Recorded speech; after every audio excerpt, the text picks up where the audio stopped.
আপনি দেখছেন news now, আমরা জানি কোনটা খবর।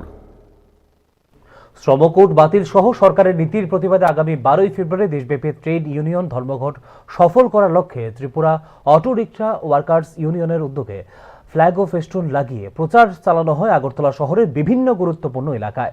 অটো রিক্সা চালক ও সাধারণ মানুষের মধ্যে লিফলেট বিলি করেন এবং ধর্মঘটের তাৎপর্য তুলে ধরেন সংগঠনের নেতৃত্ব। নতুন শ্রমকোড কার্যকর হওয়ার ফলে শ্রমিকদের সামাজিক সুরক্ষা ও কর্মনিরপেক্ষতা মারাত্মকভাবে ক্ষতিগ্রস্ত হচ্ছে।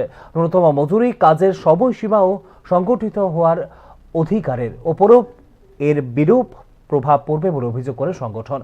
12ই ফেব্রুয়ারি দেশব্যাপী ধর্মঘটে ত্রিপুরার সমস্ত অটোরিকশা শ্রমিক সহ সর্বস্তরের শ্রমিকদের ঐক্যবদ্ধভাবে অংশগ্রহণের আহ্বান জানানো হয়েছে সংগঠনের পক্ষ থেকে। বেরিয়েছি গোটা আগরতলা শহরে পরিবহন শ্রমিকদের কাছে আবেদন করছি যে আগামী 12ই ফেব্রুয়ারি এই ধর্মঘটকে সফল করার জন্য তারাও যাতে রাস্তায় নামে ভূমিকা গ্রহণ করে। এই ধর্মঘটে হয়তো একদিন রুটি রুজি বন্ধ হবে, কিন্তু আগামী দিনে বেঁচে থাকার জন্য এই লড়াই খুবই জরুরি। যদি এই শ্রমকোড বাতিল না করা হয় তাহলে আমরা শ্রমিকরা স্বাধীনতার পরে যে কতগুলো অধিকার অর্জন করেছি এই অধিকারগুলো আমরা ফিরে পাবো না। তাই শ্রমিকদের সম্মান, শ্রমিকদের অধিকার, শ্রমিকদের মর্যাদার প্রশ্নেই আমাদের এই ধর্মঘট। আমরা আজকে লক্ষ্য করছেন এই ধর্মঘটের সমর্থনে ফ্লেক্স লাগাচ্ছি, পোস্টার লাগাচ্ছি।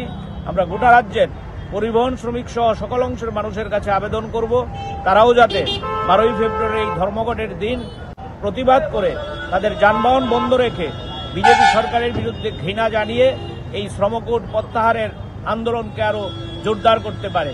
এই আবেদন নিয়েই আজকে আমরা রাস্তায় নেমেছি।